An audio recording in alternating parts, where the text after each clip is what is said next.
Okay. Show 'em. I like to dissect girls. Did you know I'm utterly insane? Now clear your minds. Notice what scares you.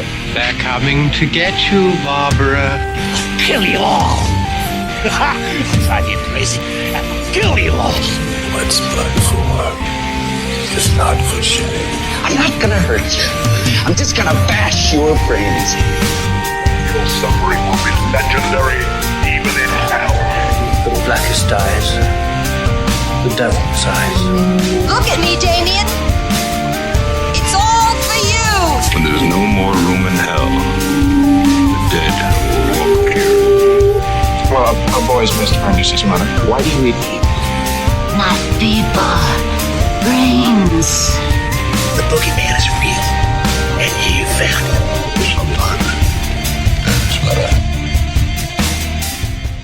Welcome back to the Skewered Universe Podcast. My name is Jeff, and while I don't have Leanne with me this week, I know 2 weeks in a row you guys are going to clamor for her to be back soon. Don't worry, she'll be back soon.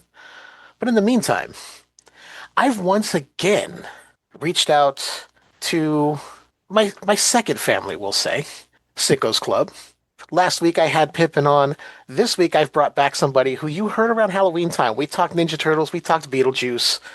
That is the one, the only, the infamous or world famous, depending on how you know him, Kurt Jangle. How are you doing, buddy? Oh, good. How are you been? Been all right, man. Yeah. Glad to have you back so soon. I'm usually bad about getting guests on this quick. Oh, this is good. I think this is the first time we've been on a show, either yours or mine, and not talked Ninja Turtles. I believe so. And who knows if it's not going to go there. Yeah, it might. Knowing me, it might swing that way eventually. You never know. You never know. The way my brain works, the way you work, there's no telling what'll happen. But this episode came about because we had talked last October when we did that episode about a particular movie that I believe you had seen before and I hadn't. And originally this was going to be a first watch February thing. And then I blanked on it. So as I was reaching out to other people, you mentioned it in our group that may or may not exist in a certain chat platform. And we set it up. We're going to talk about 1959's Roger Corman directed A Bucket of Blood. The artist, the poet, the figure model who loves to show it. You suppose he could be physically attracted to her? No, man, he ain't the type. He don't get enough vitamin E. All these are beat. All these you'll meet in A Bucket of Blood. Let us make the scene. Crazy. Come, enjoy yourself. Where the hilarious enjoy the horrifying in A Bucket of Blood. No, you're gonna shoot me! Don't shoot! Come to the land of living dreams, where realists dream of the unreal. Walter, you've done something to me. Something deep down inside of my prana. Oh, Walter, I want to be with you. You're creative. Beatniks at their bawdiest. The creative urge at its most primitive. I'm deeply moved, and I shall compose a poem. Love is art. Art is love. It's the weirdest and the wildest. I don't want to make statues anymore. I want to get married. To you.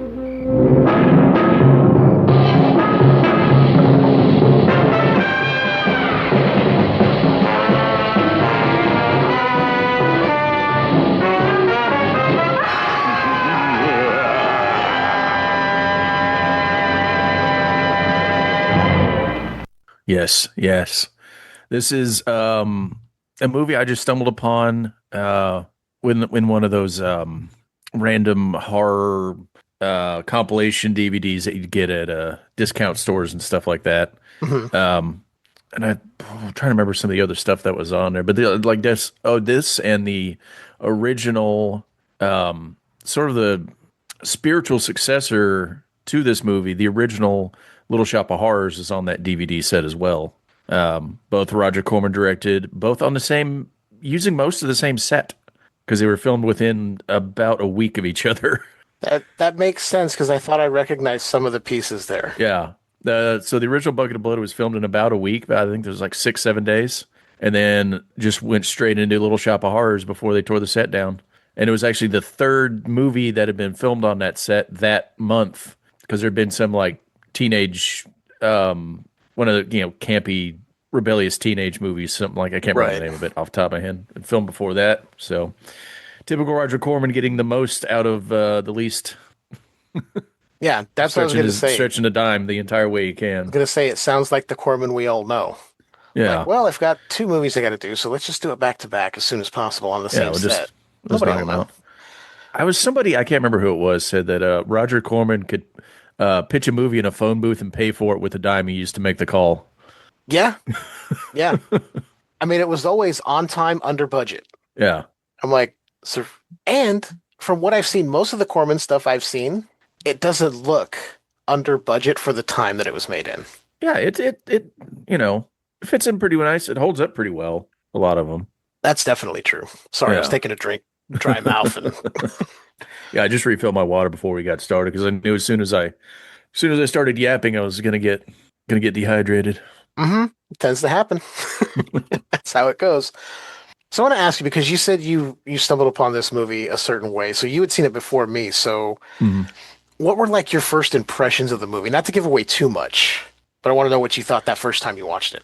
I'm trying to cast my mind all the way back because this was years and years ago. This is a while back. I was ready for it to be worse, because it was like bought the DVD set with the intention of like, oh, we're just gonna watch them like bad campy B movies, old B movies, and I was like really taken by the charm of it. Like, yeah, it's a horror, it's a black comedy, but there's just a lot of heart and charm to the movie. You could tell they enjoyed making it, and I like a lot of the characters, like really like the characters, and we don't get a whole lot of time with some of them, but there's just a lot of fun characters in there. It's a good, like, I would like to see this remade as a bigger budget ensemble, maybe not even a bigger budget, but an ensemble piece with like a lot of really strong modern actors and comedians. I think there's a lot of potential. And I do have a little bit of information on that because apparently this was remade in 1995. And I just found that out today when I was... Yeah. I found it out last night. I was like, wait a minute. It's like some deal with Corman and Showtime, and they remade it. I was like, I never heard about this until now. Yeah, and it was Will Ferrell's debut on-screen performance. See, I didn't even look into the cast outside of Anthony Michael Hall. Yeah, I stumbled across that too. As I was looking into more of the remake movie, I saw a little tidbit about like Will Ferrell's debut, and I was like, what? It's so crazy. And he plays one of the beatniks that's like looking at the cat, and he's like, do you want to buy it? And he's like, no, man, I can't. I will say, I think I agree with you. If somebody were to take this and remake it, the only thing I don't want to see is somebody take it to the extreme gory level. Yeah, no, I don't want, like, keep Eli Roth away from it. For sure. For sure. He has his reasons. Lanes. Yeah, he's got his lane. Stay there. I'm trying to think of a director I would like to see do something with it. This is actually an idea. They should do take some of these public domain movies, do an anthology remake series. Oh. Have a different director for each one, but they're all just remakes and reimaginings of these classics. That's a good idea. That is a really good idea because some of those films, while we may love them, didn't exactly like nail it. Yeah, there's even on a modest budget with today's technology, you could do this for the same budget probably. Oh, for sure. 3 locations, just put most of the money towards the cast and getting the right cast of people together. Oh yeah. Yeah, I'd like to see it. But I kind of got off track again. But to answer the question, really, it was just like, it's a very charming movie, and I wasn't expecting that. I was expecting it to be a lot schlockier. So, also what I expected. And in case anyone hasn't seen this movie, I'm just going to give you the quick IMDb synopsis. A dim-witted busboy at a beatnik cafe passes off a cat he accidentally killed and covered in plaster as a sculpture, prompting a demand for more art that compels him to commit murders. that's very loose in a sense. Yeah, There's more to the character of Walter Paisley that Dick Miller brings than just, he wanted to be an artist, so he committed more murders. It's like there's a depth to that character. Yeah, there's a lot more to it than that seems to portray. Also, this is the beginning of Dick Miller being known as Walter in every movie. Oh shit! I didn't even realize that. This is the beginning of the Walter Paisley verse. I was just glad to watch another movie with Dick Miller. Oh yeah, because anytime I see him show up in something, I mean, from Gremlins, both Gremlins movies, even when I finally got to see Chopping Mall, I was like, oh shit, Dick Miller's in this. He's not in it for long, but he's still there. So I guess we could just get right down to it. Yeah, the way this movie starts out is good because, like you said, we don't get a lot of time with a lot of these characters, but it gives you enough to know about everyone. I mean, our focus obviously is Walter Paisley. He's our main focus.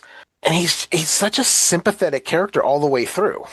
Like, even at the turn towards the end where you're like, oh, he's kind of consumed, you still feel bad for him because he just wanted to fit in. It was basically all it was. He just wanted to be a part of something. Yeah, he's not doing anything. He's not doing bad things because he wants to. Well, except for the model. That one was kind of... Yeah. But, a lot of it's just like, no, I'm just, you guys keep reinforcing and telling me I'm doing a good thing. So I just got to keep doing the thing and be good at it. Right. And you're like, oh man, you don't understand what's wrong with what you're doing. It seems like he's somebody who is very sheltered from things. And as soon as he got to be on his own, he didn't really know how and just wanted to try and fit in. So he was a follower. When they gave him praise, he was like, I'll do more. Regardless of what it takes. You guys like me. Oh, this girl kissed me. That must mean she's in love with me, so I'm going to keep going. It's like, oh, boy. It's like, dude. No. Yeah. I mean, there's stuff you can look at in today's world that you look at him and you go like, oh, I'm glad he didn't get a podcast. Yeah. Or get introduced to, a podcast, a certain podcast or two. Oof. Yeah, we could list off a bunch, but that's not the show here. But it was something I caught on this viewing. It was like, wow, you could really transfer a lot of his struggles to just modern day issues. I know people are finding acceptance in ways that really isn't the way. Yeah. That and the continuity of hipsters. Just they're always. They have never not been this way. Like that. And that's that's two of the two kind of strung out hipsters, the pair that Will and Oscar, I think their names are. I love them. I could watch another movie about them. They were so fun, even if they weren't trying to be funny and deliver funny lines. Yeah, just even seeing them walk through in the background, just passing by. Like, okay, it's weird because they feel so modern in that movie.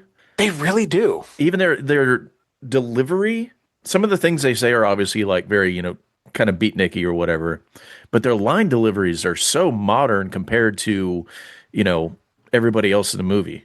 You put him in a scene with the owner of the cafe, the way he kind of stage acts, and they just kind of hey, too much. They do that kind of modern sitcom kind of acting in some scenes. That's really a good way to put it, because I noticed that too, because you have a lot of the others, who is it? Brock Maxwell, the poet. Yeah. Is very this overemphasized. You could see him being a stage presence, in an open theater, a theater in the round type of. Oh, yeah. And then other actors are certain ways. These two just seem so modern, out of place, but yet perfectly in place. Yeah. They stick out in the way that they're supposed to for the characters that they are. But it makes them feel modern at the same time, and especially the way this and Little Shop of Horrors, Little House on the Prairie, Roger Corman's Little House on the Prairie, Little Shop of Horrors. I would watch that definitely. But the way they're filmed is almost filmed like a teleplay. It's obviously you're sitting at the fourth wall, kind of taking in what's going on. There's not a lot of movement through scenes like we would see now. It's a lot of camera sat back. Here it is. Capture the scene. Get everybody in. Move a little left to right. But that does, and that helps, I think that probably a lot of the people are stage actors. So you're getting a lot of that, like projecting, sitting straight up, talking from the diaphragm. It makes for a very well-rounded film when you think about it. There's all these pieces that you would think maybe wouldn't work, just mesh together so well. Yeah. And I want to talk about that first accidental kill. We'll call it what it is. It's an accident. Yeah. Walter gets home. I don't know, is he renting a room from this woman or is it an apartment? He mentions landlady. So I guess, He gets home and she's talking to him and says, "Oh, have you seen Frankie?" He goes, "No." She goes, "Well, when you see him, can you tell him I got a piece of halibut for him?" And I love his line of, "Do you think he'll understand me? He's just a cat." Because up until that point, you're like, oh, maybe it's her husband or a son or another tenant or something. Yeah. No, her cat. Oh, the cat. Who is apparently stuck in the wall in his apartment. He's trying to... Everyone in this, I guess, club that he works is an artist of some type, whether it's a poet or a painter. Everyone is in the art community in some ways, and he's just the busboy. Yeah. So when he goes home, he's got this big lump of clay. He's like, I'm going to make something. And you can tell right away he has no idea what he's doing. He's getting frustrated, trying to cook his can of beans on the stove. The cat's screeching in the walls. He goes to get the cat out and takes the longest fucking kitchen knife I've ever seen. Oh, yeah. And pushes it through the wall trying to get the cat out and stabs the cat. Yeah.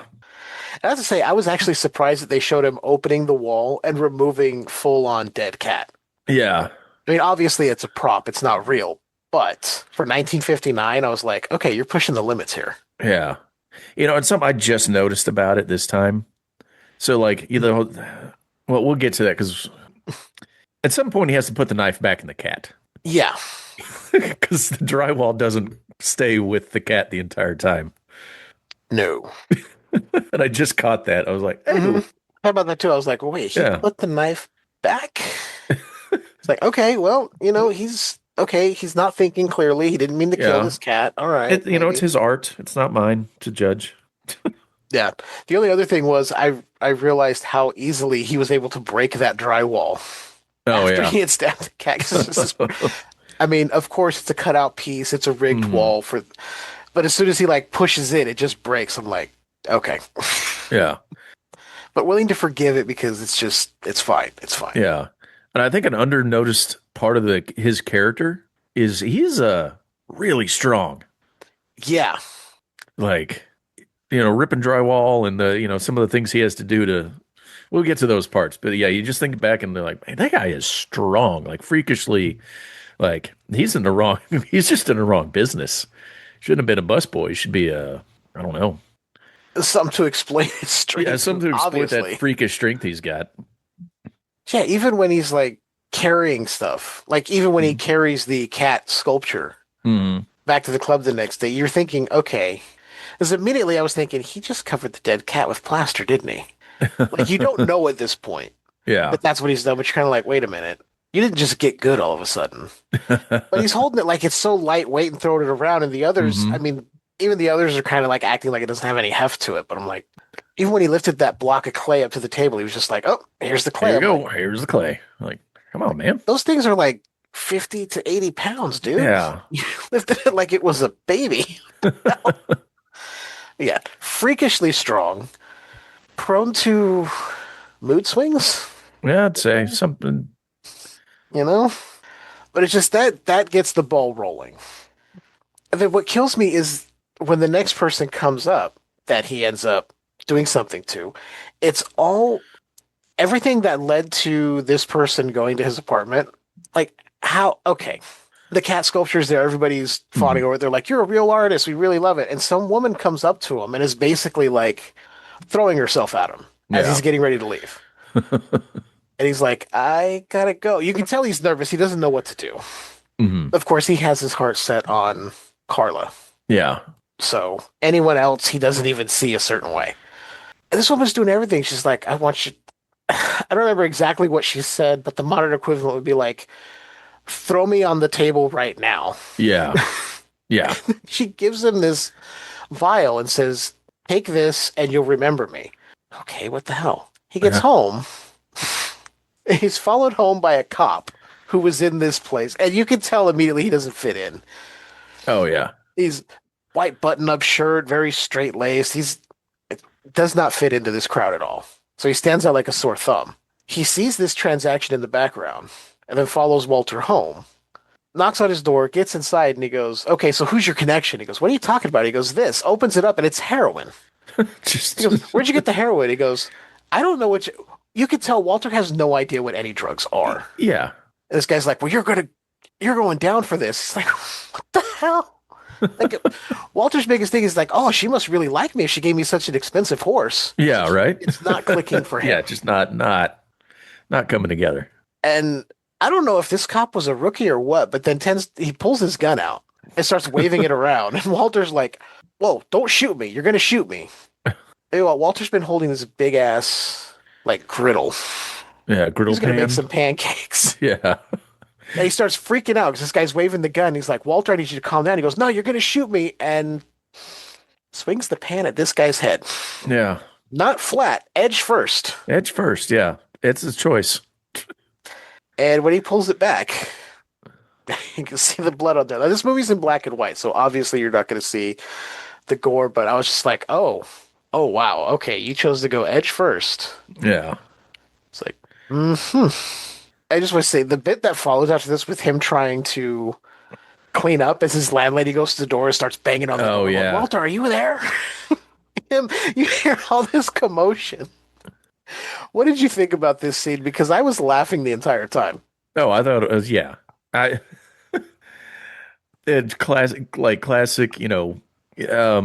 there's a trope. I'm sure there's a name for the trope of like, oh, I got to clean up, this thing real quick before I can open the door, and then act all like, nervous because I got to keep, I got to wrangle this person around this space so they don't see what I'm doing while I'm, cleaning up behind him or whatever. And then the arm drops in a frame behind him.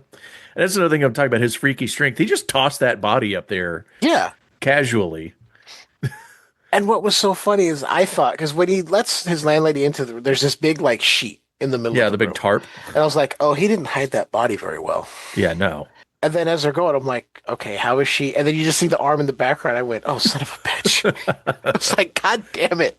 It was really good misdirect on that. It was so good because I didn't expect it. And I was like, all right. And then all he does is when she leaves, he just notices there's blood dripping. So he just gets a bucket. Yeah. Slides it under, hence the name A Bucket of Blood. But even then, he's just kind of contemplating like, okay, what do I do? Yeah. And then he realizes what he should do. Yeah. And another thing about I think he's actually like a low-key superpowered human being because he's got perfect recall. Oh, yeah. He's reciting the poetry from that guy word for word right back to everybody. Yeah. The first night that we're introduced to everyone in the club.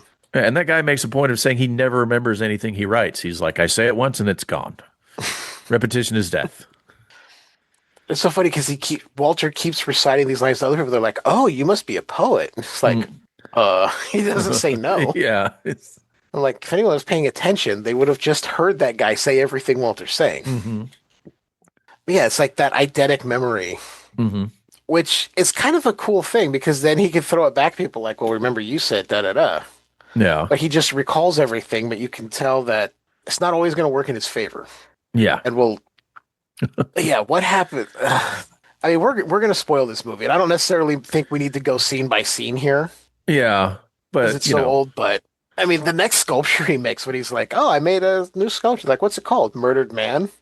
Yeah. Just Murdered Man. When his boss at the club finds out that the cat was basically just a dead cat. Yeah. Covered in plaster, he's like, he's having a conflict internally, but then he's not opposed to just making money off Walter.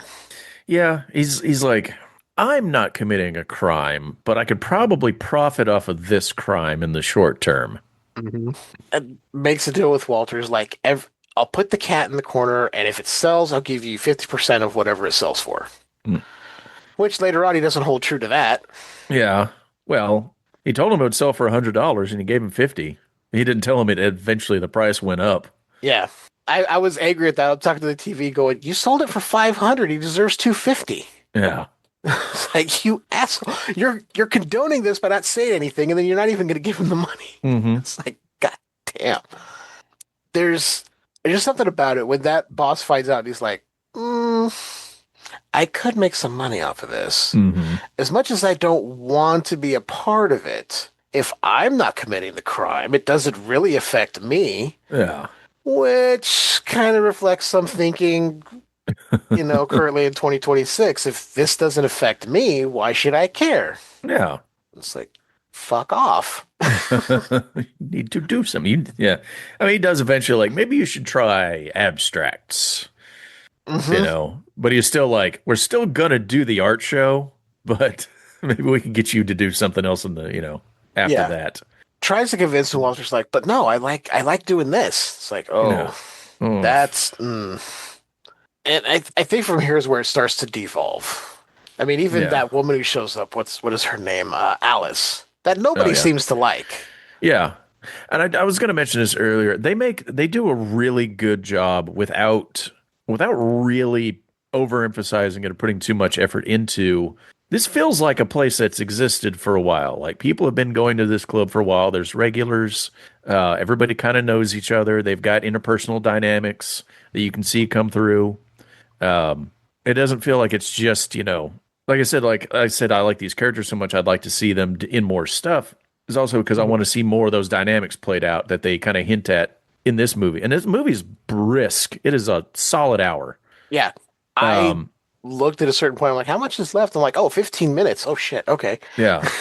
But they do so much world building in the movie that you're just like, oh, these are people that have known each other for a long time. They've got all their little things, their little routines, their little personalities and personality conflicts. Like, really, really, really just tight, like, world building they did there. Yeah. They all know each other. You can tell from interactions. Even people in the background just looking at certain people. Like when Alice walks in, there are people in the background that see her and kind of go, ugh. Kind of roll their eyes like, oh, this bitch is here?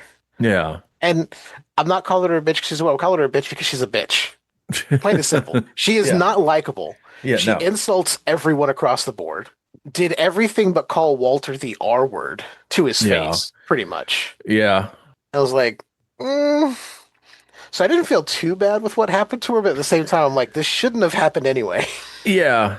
Yeah. It's like, okay, well, there's you got to have one of those unlikable characters to kind of get their comeuppance, but which I think was his whole idea going forward, because she's talking about she's a model, and everybody's like, yeah, okay, whatever. It's like, I charge $25 an hour for my services. And eventually Walter goes away, but then he follows her and he goes, hey, I've thought about what you said, and I want you to pose for my next statue. And she's like, okay, but you remember my price, right? He goes, yeah, $25 an hour. She goes, okay, when? He goes, now. She's like, that's odd, but okay. She goes, starts getting ready to pose, and she's posing nude. Of course she's going to pose nude because she thinks very highly of herself. Yeah, well, that, the two hipster dudes, the hipster twins, are like, you gotta do nudes, man. You're not anybody unless you do nudes.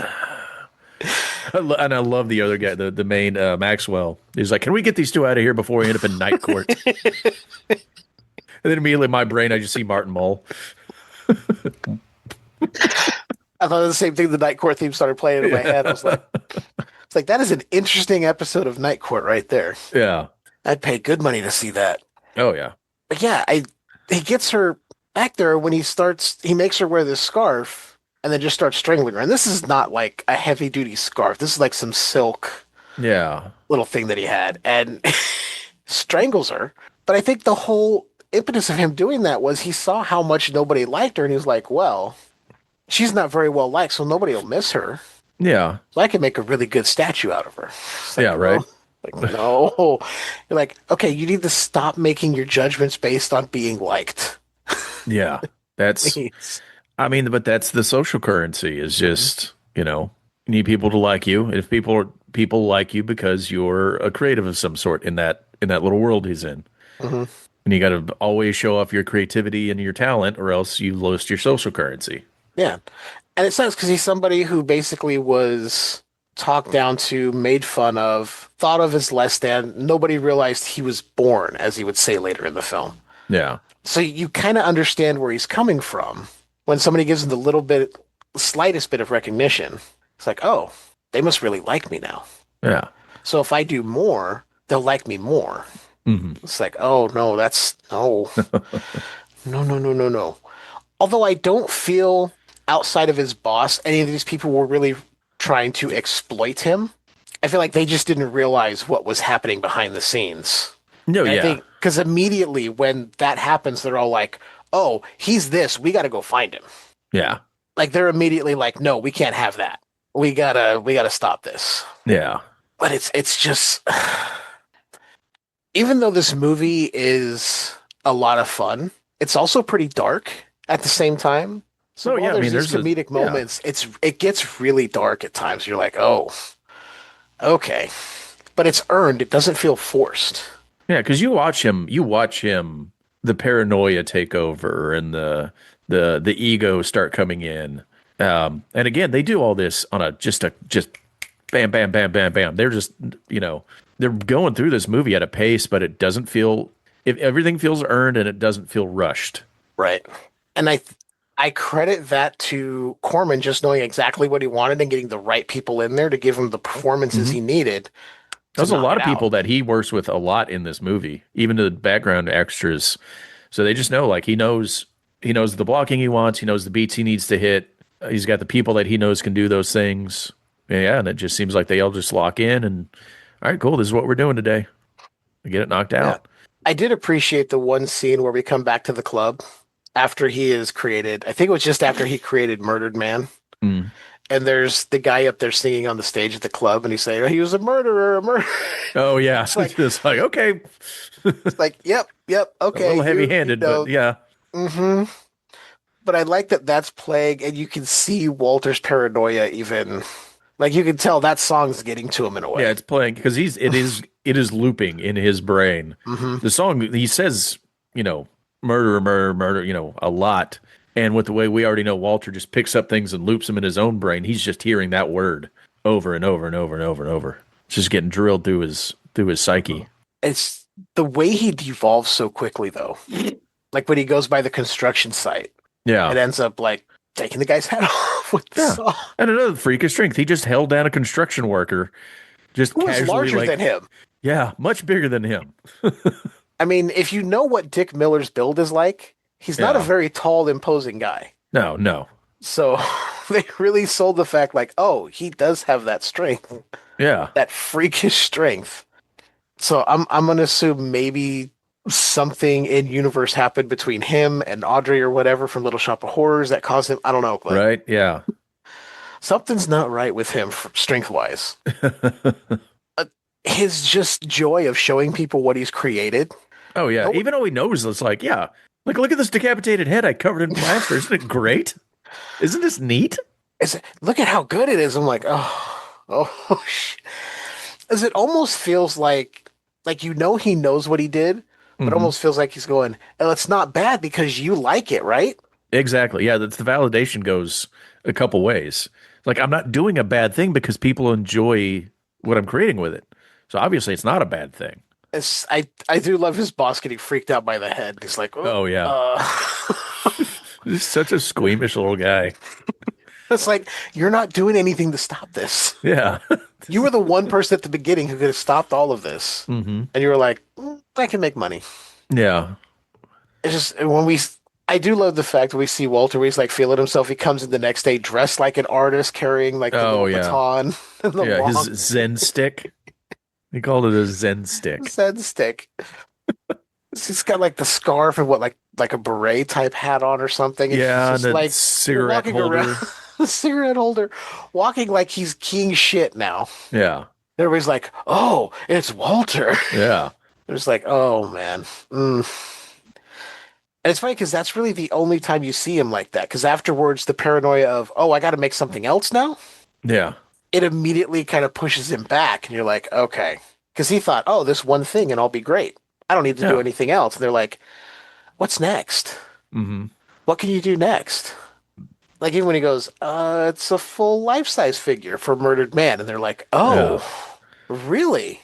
Yeah. And as soon the as they owner's get just in the back excited, going, "Oh no!" he's like, "Holy shit, he killed somebody!" Yeah. What I like though is the ultimate reveal. It does. You get this entire thing. These statues he's made, which are just bodies he's covered, and nobody thinks twice about it. The owner's not said, "Hey, that's a real dead cat inside that plaster over there." Yeah. They're just showcasing this head and the murdered man sculpture and the Alice sculpture until Carla notices one of Alice's fingers is sticking through. Mm-hmm. It's not completely covered, and she's like, "Oh." But then goes immediately and tells Walter. Yeah. And leaves the safety of the group. So, like, the one person you don't tell is the guy who made the sculpture, because he's going to know. Yeah. She approaches him like he's not sure that there's a body under there.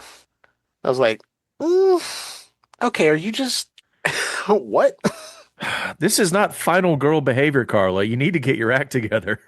And I mean, even before then, when they're walking to the place and he's like confronting her and he's like, I really like you. And I thought when you kissed me, she's like, well, that was because of your art. Which we can see. She was like, hey, you did something really good. I'm going to kiss you as like, hey, good job. Yeah. It was very platonic the way she did it. But he's reading it as, oh, she loves me. Mm-hmm. And when he's telling her, he's like, I want to marry you. I want to... She's like, whoa. Hold on. We haven't even been on a date. She's like, I like you, but not in that way. Mm-hmm. And this is like crushing him. And she's like, how about we just go to the show and we'll talk later? Okay. So let's just go enjoy your show. We'll talk more later.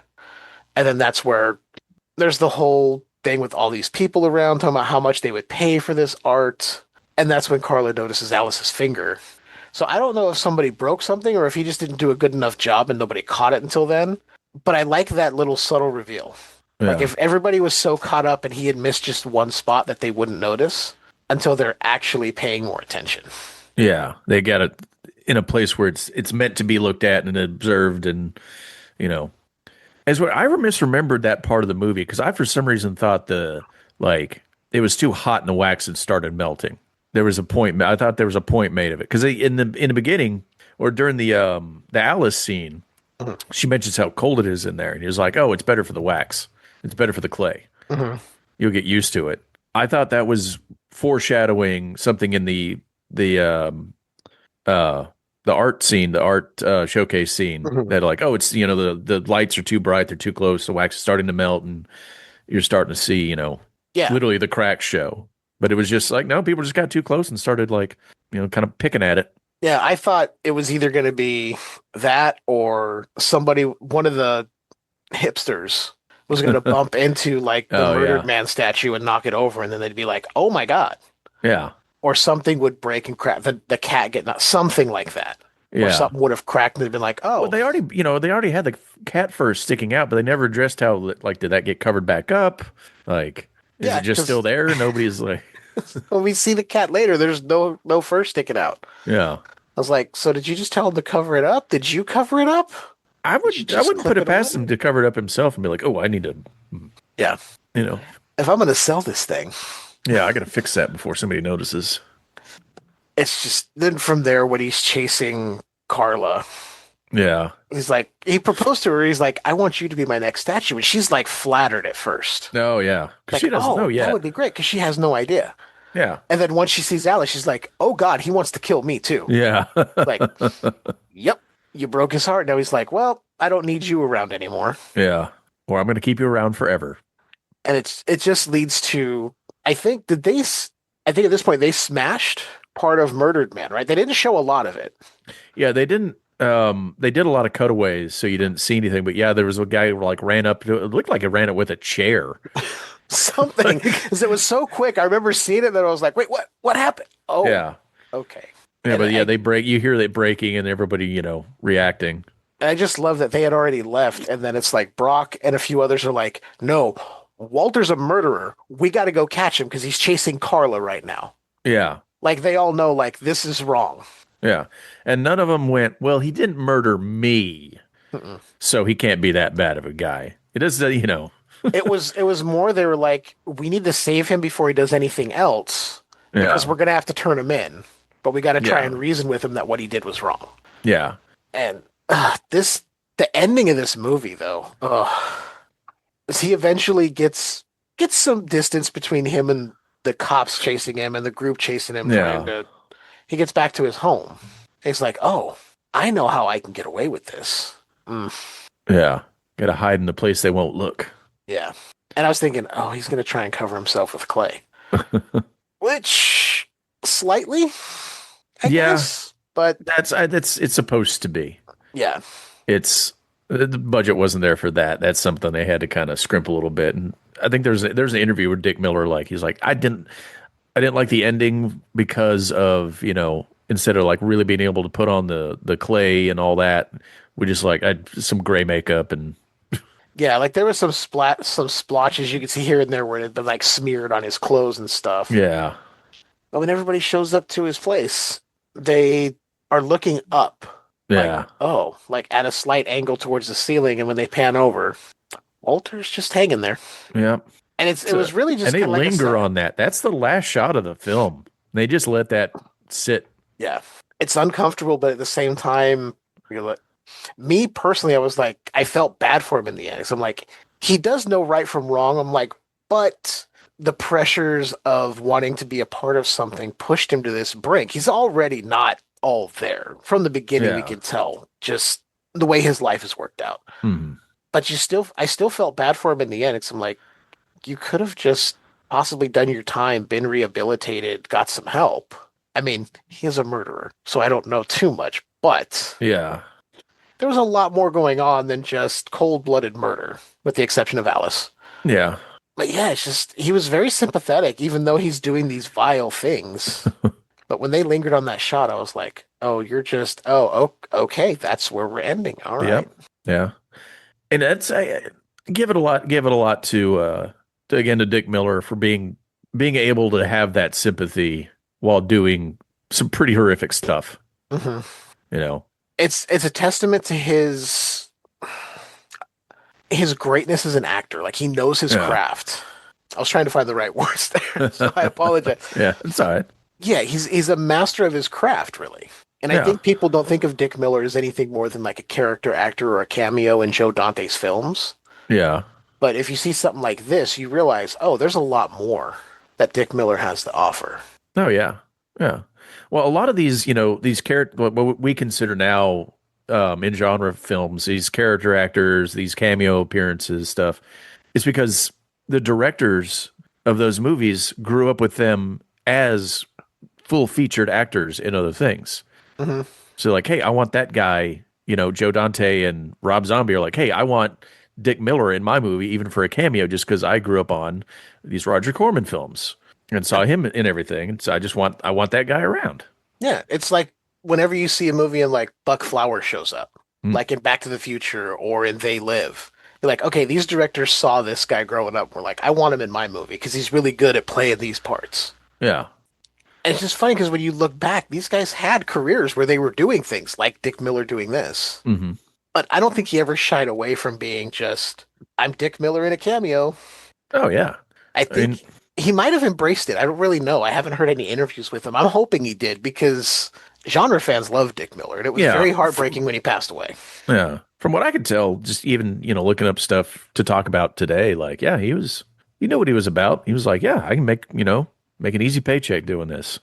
Show up in a Terminator, get shot with a shotgun. Cool. Which is still, everyone remembers that, and he's not in the movie for very long. Yeah. But that's the point. You remember it. Yeah. That's why, what's her name? I already, intro and opening to Scream. What's her name? Oh, Drew Barrymore. Drew Barrymore. She picked that role because she knew it would be the most memorable role with the least amount of work. Yeah. And she was right. Yeah. It's the psycho Janet Leigh thing. Yeah. But you gotta say, that was a pretty good call on Drew's part to take that role. Be I know I'm only going to be in it for a little bit, but it's going to throw everybody off. Yeah. It's the first time I saw it, I was so she's going to be, and then I was nope. All right. Guess not. Yeah. Yeah, no, that was a real smart call on her behalf. Mm-hmm. I got to say, I don't really know exactly how many Corman movies I've seen, because he's got a lot. I don't know if I could see all of Whether them. directing or producing, like he's had his hand in a lot of stuff. I'm sure I've seen more stuff that he's produced and directed. I've seen the original Little Shop of Horrors. I love that one. I've never seen. You know so what? Good. For my I'm gonna confession time. As big a fan as I am of the original Little Shop of Horrors, and a fan of Rick Moranis, and a fan of Frank Oz, and everything Muppets related. Never seen the 80s Little Shop of Horrors. You know, some things just pass people by, or they just may not be of an interest to you. I can't tell, but I'm not going to be like, you haven't seen it? Oh my God. Everything that I should be like clamoring to see is involved in this. Like, there's so much that it's just like, this is directly up my alley. And I'm a big like Rocky Horror fan too. So it's a dark comedy musical with Frank Oz directing and puppets and I keep looking at it going, I'll get to it. And I sit here right now and talk about it. I'm like, yeah, I need to watch this when we get done with this. I'm not going to. I'm probably going to do something else. Yeah. But I just know I need to see it. I look at it this way. Everyone gets to something in their own time. Yeah. So you didn't see it when it came out. I grew up with that second, the Frank Oz Little Shop of Horrors. Yeah. So I'd seen it on TV. I rented it, all that. So I saw that before I saw the original. And then once I actually saw the original, there was an old video podcast when I first started listening to podcasts called Cult of UHF. Oh. And all it was this host who would run public domain movies. He'd do the little bits in between, and that's how I saw that. And I was like, this is a really solid movie. Yeah. Why isn't this like readily available in more places for people to see? Yeah. Of course, this was like early 2000s, but I think now I saw there's a 2-pack of Bucket of Blood and the original Little Shop of Horrors on Blu-ray, which I'm considering picking up. Yeah. If it's got some good bonus, if there's any such thing as bonus features for something like that. Yeah, I didn't look into it. I kind of wish both of these would get like a Criterion if they haven't already. I don't really know. I haven't looked into it. Well, and there's a third film in this sort of comedy trio he did. It was Creature from the Black Lagoon style. Like, I think it's like Monster from the Haunted Ocean or something like that. Creature from the Haunted Sea. Yeah. Yeah. Creature from the Haunted Sea. I saw that come up yeah. when I was looking. I was like, there we go. Huh. Another Maybe one. did you see the monster design? I've seen the monster design. I've seen it looks like almost one of my those entire life. Those little those little rubber finger puppet things. You remember what I'm talking about? I know exactly what you're talking about. Yeah, with little wavy arms and stuff. I actually think I found one of those when I was going through stuff like a few years ago. I was like, how the hell do I still have this? Yeah. Get out of a quarter machine in 1988 and it's still... Yeah, it was either at a Shakey's or a Chuck E. Cheese and trying those machines. And yeah, it's another one that I've had on my list for the longest time to watch. Yeah. And I just haven't got around to it. Yeah. And I know some people will be like, you haven't seen it yet? Oh my God. It's like, calm down. We can't see every movie that's ever been made. Yeah. We'll get to it in our own time. That's why I'm not going to, because you haven't seen the Frank Oz Little Shop of Horrors, I'm not going to sit here and give you shit for it. Oh yeah. I know you're not, but I know as soon as I said that, people listening are like, what the? Yeah, in my younger days, I would have been like that. Now I'm just like, get to it when you can. I recommend you check it out when you can. Especially if you don't mind musicals. Like you said, you're a fan of Rocky Horror, so. Yeah. The musicals, the music's got to be real good. Mm-hmm. So like, yeah, Rocky Horror's great, rock musical, obviously. I really like, I finally saw a couple years back, Les Mis, the version with that more modern, well, not modern, who all is in that? God, everybody's in that Hugh Jackman and Hugh Jackman, and was it Russell Crowe? Yeah, Anne Hathaway. Yeah, really like the music in that one. Really like how they did that. That's good. I'm gonna have to check that one out. It feels the music in that is like, it gives me the same feeling that like a good power metal song does. Okay, but without metal, just that a lot of just this big triumphant like. Okay, I'm gonna have to check that one out because it's not really one that I was like, oh yeah, I got to see it. It's just one like when I get to it, I'll get to it. Yeah, I'm not a huge musical fan, but I did like Tim Burton's Sweeney Todd. I thought that one I haven't seen that one. I get overburdened. Mm-hmm. And it's just like So I got to take his stuff in like doses, and it's not even him. It's just the cult of Nightmare Before Christmas. Which isn't even a film directed by him. It's Henry Selick. Yeah. But it's his aesthetics. Yeah. So yeah, it's why I took so long to watch some of the other stuff, like Sleepy Hollow, and that I saw, roughly around the time it came out, but I waited until after it was out of theaters. Yeah. I enjoy it, but I'm not someone who's like, I have to watch everything Tim Burton. If I'm going to recommend a Tim Burton movie to anyone, I'm going back to 85 with Pee-wee's Big Adventure. Yeah. I'm like, watch that, because that's kind of where all that crazy stuff came from. Yeah. That's where you could see his ability to really string together the crazy visuals and the weird storytelling. And it's just a real fun movie. I love that movie. I will never not tell somebody to watch Pee-wee's Big Adventure. Feel how you want about Paul Rubens or whatever. I've always been a fan. Yeah. I watched the TV show. I watched the movies. Not a fan of Big Top Pee-wee. For some reason, that one doesn't do it for me. Oh, yeah.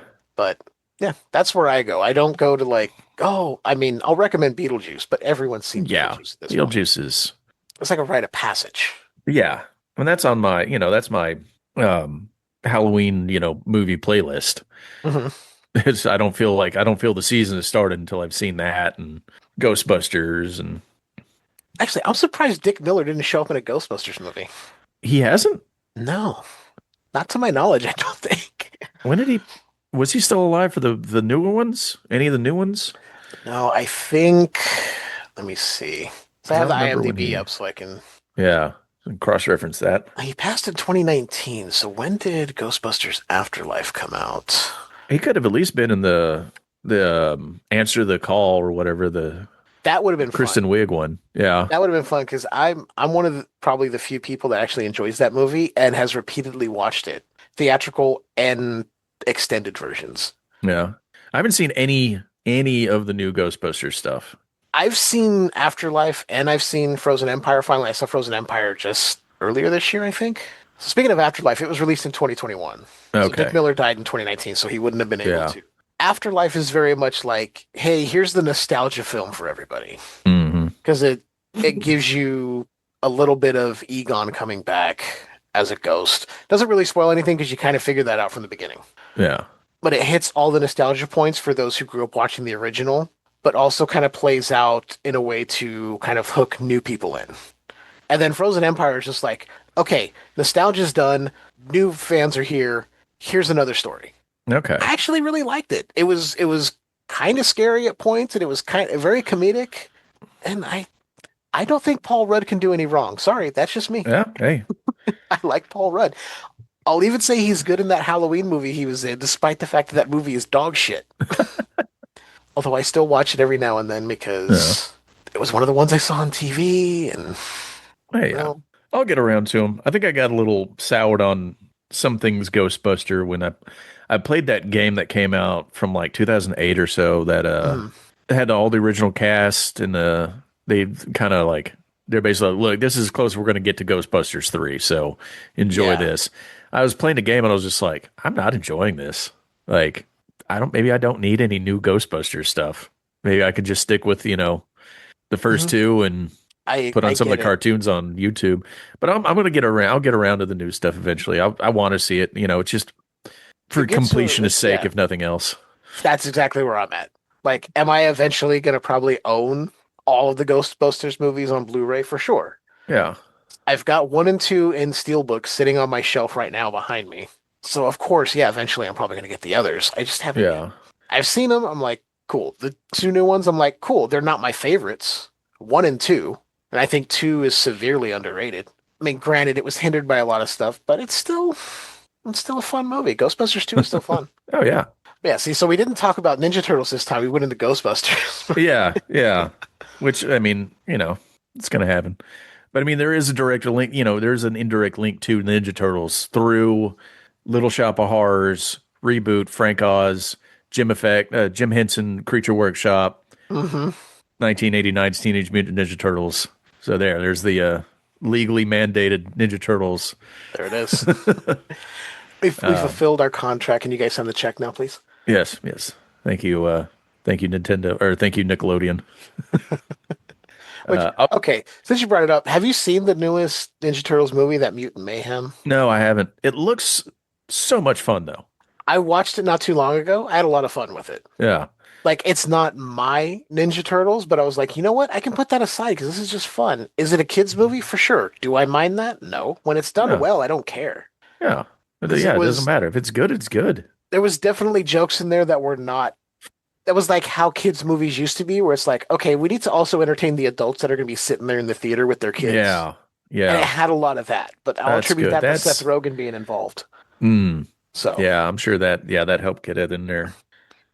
Plus, it had that kind of Spider-Verse style of animation. Yeah, and the animation, that's part of the reason I was like, that looks cool. That looks like it's going to be fun. There, so go ahead. And no, that's all right. There was one thing I wanted to mention. I didn't know anywhere to put this in the conversation about Bucket of Blood. Mm-hmm.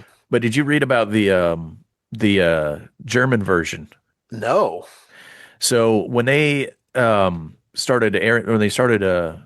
it over to Germany, the distribution company or whatever decided, hey, we need to pad this out a little bit. They added a 8 or 9 minute prologue that actually ties it into and makes it a sequel to House of Wax. Huh. Okay. Now, I haven't seen the original House of Wax, but that shot of the art show when they're showing everything, I was like, this kind of feels like it was right out of House of Wax for some reason. And that's what the German distribution company was like, hey, we're going to make this. They obviously didn't get Vincent Price, but they got, but they renamed Walter, his last name. So what's the last name of the main character from? Oh, shoot. I'm going to look it up so we know here. Yeah. Let me see. I had it in my head. And so I'm terrible with names. And every time I try to recall a name, I forget it. Henry Jared. Oh, it's not the character I'm thinking of. Let me pull it. It's in the IMDb trivia. You've already got it pulled up, I think. Yeah, I'm trying to see. No, alternate. It's not in the trivia. It's in the alternate versions. Ah, okay. See, I was in the trivia thinking it might have been there. Let's see. Oh, yeah. There it is. 9 minute prologue. Okay, Professor Henry Bondi. Yeah, so he's Walter Bondi in the German version. Yeah. Wow. Okay. So he's a descendant of the House of Wax. Yeah, they're just rewriting. Like, Vincent Price's character survived his death in the earlier film. It's like, wait, what? Yeah. They're like, fuck international law. Screw it. Which they probably were able to do it because of international law. So. Oh yeah, yeah. Copyright law, international copyright laws weren't. There was no Interpol warning before this movie, so obviously they could kind of get away with whatever they want. It's like all the Italian films that are named Zombie and Zombie 2 that are supposed to be tied into Dawn of the Dead, but they have nothing to do with any of those films. Yeah, and they're not even sequels to Lucio Fulci's Zombie. They're just named Zombie to get the name recognition. Yep. It's like, what the hell? But hey, more power to them. They got eyes on their stuff. Yeah. Wow, this actually kind of makes me want to find the German version and just to see that prologue. It's on YouTube. I'm gonna have to see it now. Yeah, I found it earlier and I started watching part of it. I couldn't get any subtitles in English, so I stopped. But it was you can tell it's shot and filmed differently because when they cut to the cafe, you can see like a different image quality. Interesting that they would do that. Huh? That's so funny. Even the name was different. They named it different, which obviously happens. Oh yeah. Well, because I mean, Bucket of Blood is a really weird name for that movie.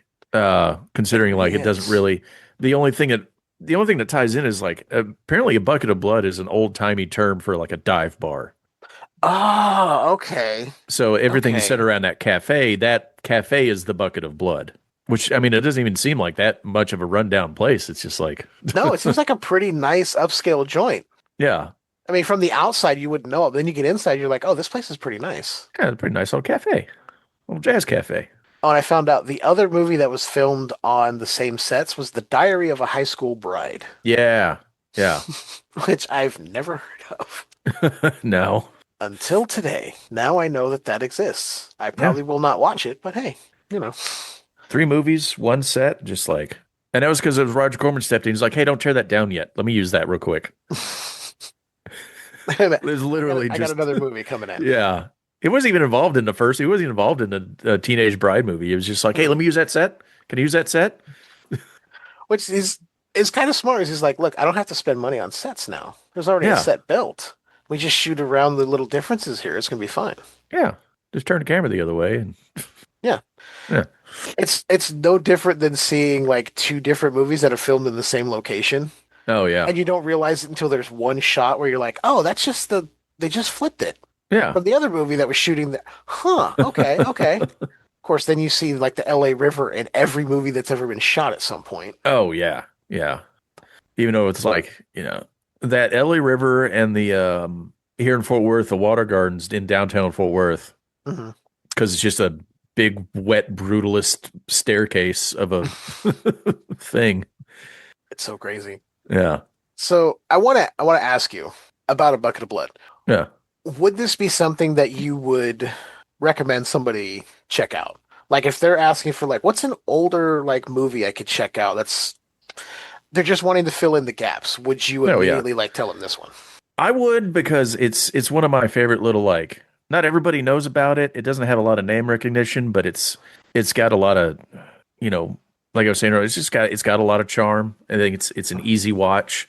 It doesn't you don't have to really invest too much into it to check it out.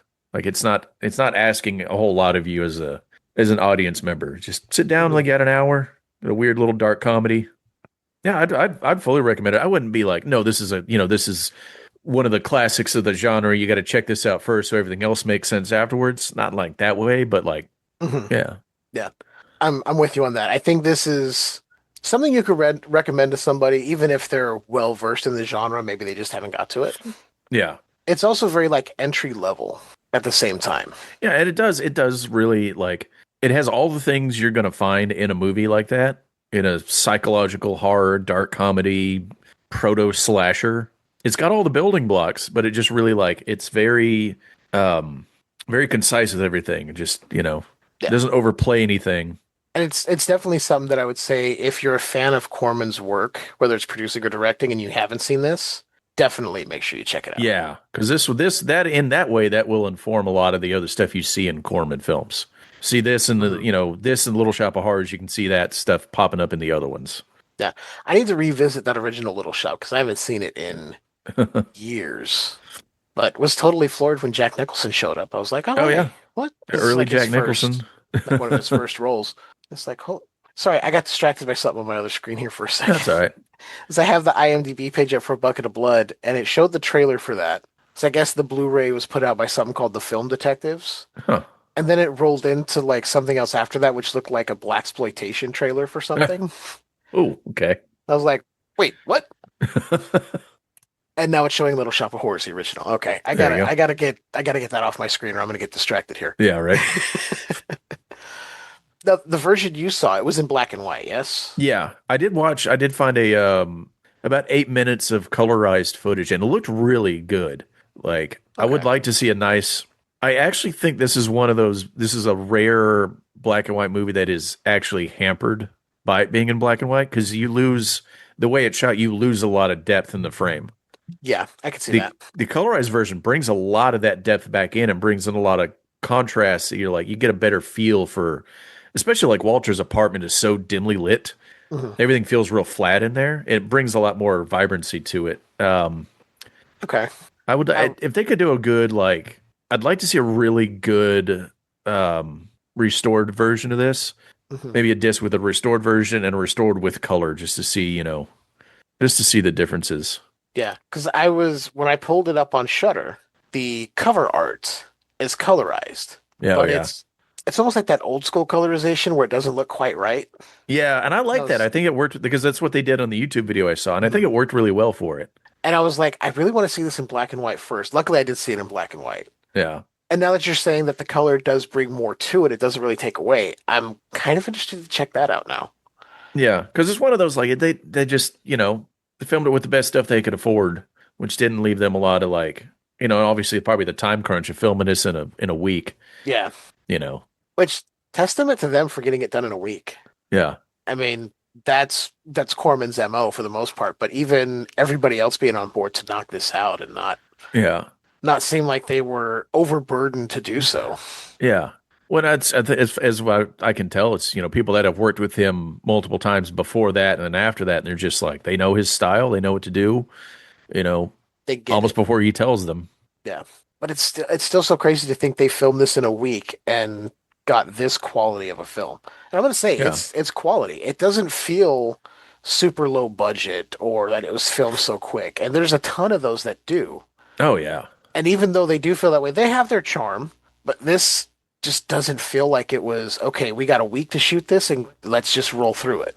If you told me they took a few months to do this, I'd believe it. Yeah. Yeah, I really had a lot of fun watching this. I had way more fun than I thought I would, and I didn't expect the humor in it. Good. Yeah, I'm glad you enjoyed it. Yeah, I'm glad you recommended this and brought it to the table this time. This was a lot of fun, man.